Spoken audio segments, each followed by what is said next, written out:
Y'all, your kid needs to ask your coach. You come on here and you're saying, my kid is just destroyed. They don't know what to do. They're unsure. Ask the coach. My kid is devastated. They got pulled out and they just don't know what to do.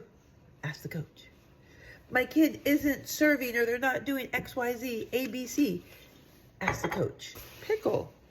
Literally, ask the coach. There's no reason why they should be distraught, not having a clue what's going on.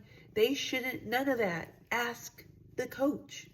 This is about learning how to have conversations and get feedback to understand where they are in their journey, what they need to do to get better, all of that stuff. Ask the coach.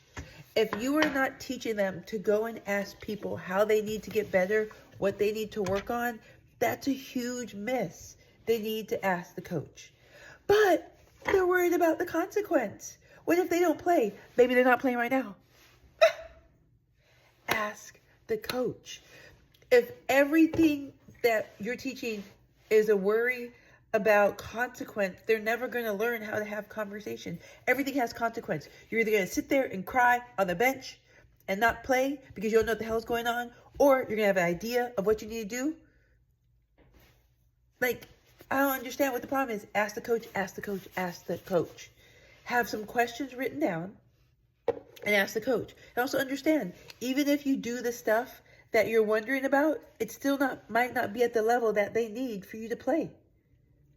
And so the thing I always say is ask them, what do I need to do to be on the court? What do I need to do to beat out that outside? What do I need to do to beat out the center? What do I need to do to beat out the libero? What do I need to do to beat out the middle?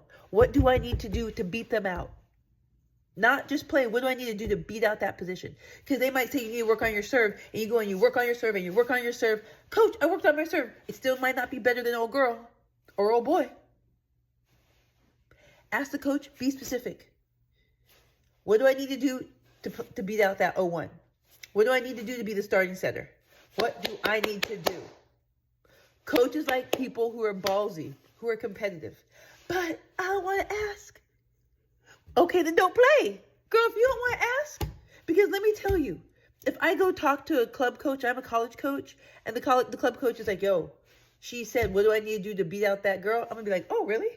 Because that shows another level of thinking. Because remember, you're not trying to beat out that other 16-year-old across the net. You're trying to beat out that college sophomore. That's who you're trying to beat out. So you have to rise to another level. You can't rise to a 16-year-old level if you're 15. You got to rise to a 22-year-old level or 21-year-old level. That sucks, I know. Ask the coach what you need to do. Quit sitting at the end of the bench and crying. Ask the coach what you need to do and start working on that.